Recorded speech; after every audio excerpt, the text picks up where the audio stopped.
ജനുവരി അവസാനത്തോടെ രാഹുൽ ഇനി കേരള ബ്ലാസ്റ്റേഴ്സിൽ ഇല്ല. എനിക്കറിയാൻ മേലാണ്ട് ചോദിക്കുകയാണ്. ശരിയാണ്, ഒരു നല്ല ഡിഫൻഡർ കേരള ബ്ലാസ്റ്റേഴ്സിന് വേണം. പക്ഷെ അത് സന്ദേശ് ജിങ്കൻ ആണോടെ? അങ്ങനെ പ്രബീർ ദാസ് എന്തിനോ വന്നു എന്തിനോ പോകുന്നു എന്നുള്ളൊരവസ്ഥയിൽ ഇപ്പോൾ ലോൺ അടിസ്ഥാനത്തിൽ മറ്റൊരു ക്ലബിലേക്ക് പോവുകയാണ്. അപ്പോൾ ഇതിനെ പറ്റിയിട്ടൊക്കെയാണ് ഇന്നത്തെ എപ്പിസോഡ്. അപ്പോൾ എന്തായാലും കണ്ടു നോക്കുക. വീഡിയോ ഇഷ്ടപ്പെടുകയാണെന്നുണ്ടെങ്കിൽ ലൈക്ക് ചെയ്യണ കാര്യവും സബ്സ്ക്രൈബ് ചെയ്യണ കാര്യവും മറക്കരുതെന്ന് ഓർമ്മിപ്പിച്ചുകൊണ്ട് welcome to Andappan talkies.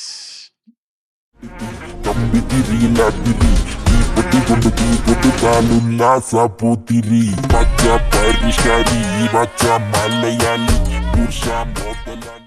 Hello guys, welcome back to Andapan Talkies. This is RJ Andapan and you are listening to Andapan Talkies. അപ്പോൾ 2025 നമ്മുടെ സ്റ്റുഡിയോയിലുള്ള ആദ്യത്തെ എപ്പിസോഡാണ് കേട്ടോ. കാരണം ഡൽഹിയിലൊക്കെ പോയി ഒരു യാത്രാ കാര്യങ്ങളൊക്കെ ആയതുകൊണ്ട് തന്നെ നമുക്ക് സ്റ്റുഡിയോയിൽ നിന്ന് എടുക്കാൻ പറ്റിയിട്ടുണ്ടായിരുന്നില്ല. സോ എനിവേയ്സ്, ഇപ്പോൾ വന്നിരിക്കുന്നത് ജനുവരിയിൽ കേരള ബ്ലാസ്റ്റേഴ്സിൻ്റെ ട്രാൻസ്ഫർ റിലേറ്റഡ് ആയിട്ടുള്ള കുറച്ച് കാര്യങ്ങളെ കുറിച്ചൊന്ന് ഡിസ്കസ് ചെയ്യാം എന്നുള്ളത് മാത്രമാണ്. അതിൽ 2 എണ്ണം നമുക്ക് ഇനി എന്തായാലും ഒരു ഹെഡ് കോച്ച് ഉണ്ടാവില്ല. നിലവിലുള്ള ഈ പറയുന്ന പോലെ താൽക്കാലികമായിട്ടുള്ള കോച്ചുകളെ നിർത്തിയവരെ തന്നെ ആയിരിക്കും കണ്ടിന്യൂ ചെയ്യുക എന്നുള്ള ഒരു സംഭവമാണ് നമ്മൾ കേൾക്കുന്നത്. വിക്കിപീഡിയയിൽ വേറെ ചേഞ്ചസ് ഒന്നും വന്നിട്ടില്ല. ഒഫീഷ്യൽ അനൗൺസ്മെന്റ് എന്ന് പറഞ്ഞിട്ട് നമ്മുടെ പേജിലോ കാര്യങ്ങളോ വേറെ ഒന്നും വന്നിട്ടില്ല. പക്ഷെ എന്നാലും അങ്ങനെയാണെന്നാണ് അറിയാൻ പറ്റുന്നത്. അതുപോലെ രണ്ടാമത്തെ ഒരു കാര്യം എന്ന് പറയുന്നത് പ്രബീർ ദാസിനെ കൊണ്ട് ഒരു ലോൺ അടിസ്ഥാനത്തിലാണ് പുള്ളി പോകുന്നത്.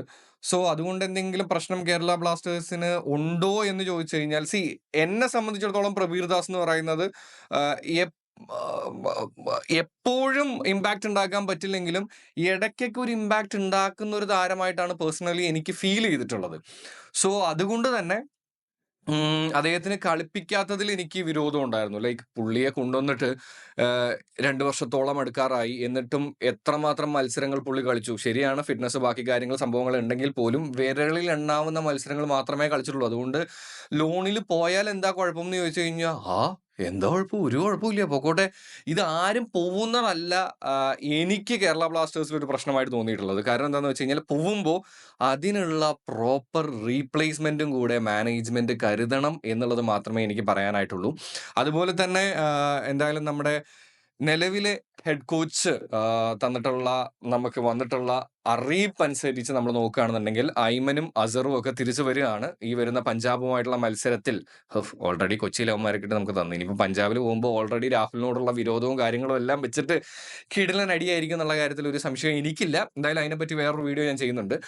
അപ്പം ഐമനും അസറും തിരിച്ചു വരുന്നുണ്ടെന്നുള്ള ഒരു കാര്യം നമുക്കറിയാൻ പറ്റി.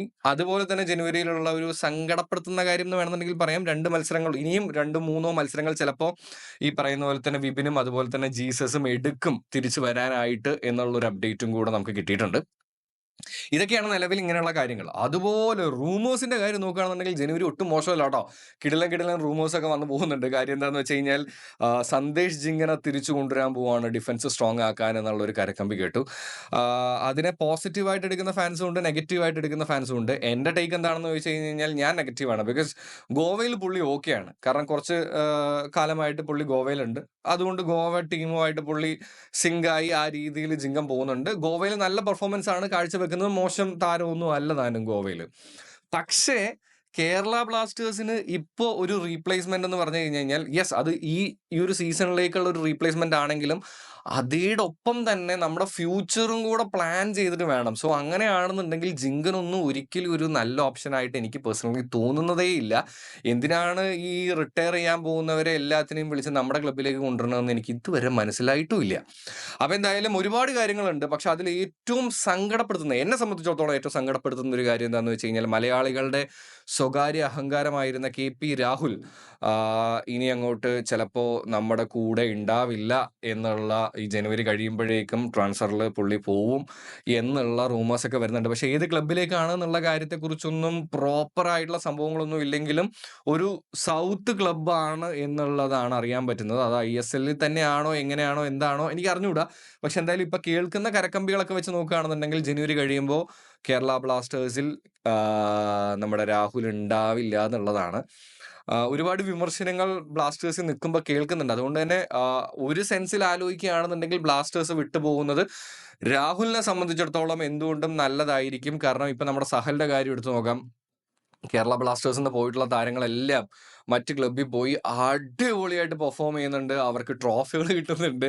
അപ്പൊ അതൊക്കെ കൊണ്ട് തന്നെ രാഹുലിനും അങ്ങനെ ഒരു സംഭവം ഉണ്ടാവട്ടെ എന്നുള്ളതാണ് എൻ്റെ ആഗ്രഹം. കാര്യം എന്താന്ന് വെച്ച് കഴിഞ്ഞാൽ നല്ല കാലിബർ ഉള്ള ഒരു വിങ് പ്ലസ് സ്ട്രൈക്കറായിട്ടല്ല, പക്ഷെ എന്നാലും വിങ്ങിലൂടെ കളിക്കാൻ നല്ല സ്പീഡും നല്ല സ്കില്ലും നല്ല പവർഫുൾ ഷോട്ട്സും ഒക്കെ ഉള്ള ഒരു താരമാണ്. സോ ഇപ്പോൾ പലപ്പോഴും പുള്ളിയെ പ്രോപ്പറായിട്ട് യൂസ് ചെയ്തിട്ടില്ല. പിന്നെ പല പല പ്രശ്നങ്ങൾ അങ്ങനെ ഇങ്ങനെയൊക്കെ ആയിട്ട് പോയതുകൊണ്ട് തന്നെ പുള്ളിക്ക് നേരെ കുറച്ചായിട്ട് കേരളത്തിൽ പെർഫോം ചെയ്യാനും പറ്റിയിട്ടില്ല. അതാണ് ഒരു വലിയ സത്യം. കാരണം ഞാൻ എപ്പോഴെങ്കിലുമൊക്കെ രാഹുലിനെ സപ്പോർട്ട് ചെയ്ത് സംസാരിക്കുമ്പോഴേക്കും താഴെ കമന്റിലൊക്കെ വന്ന് പറയണത്, ഇപ്പോഴത്തെ രാഹുലിന്റെ ഫോം നോക്കൂ, ഭയങ്കര മോശമല്ലേ എന്നൊക്കെയാണ് ചോദ്യം.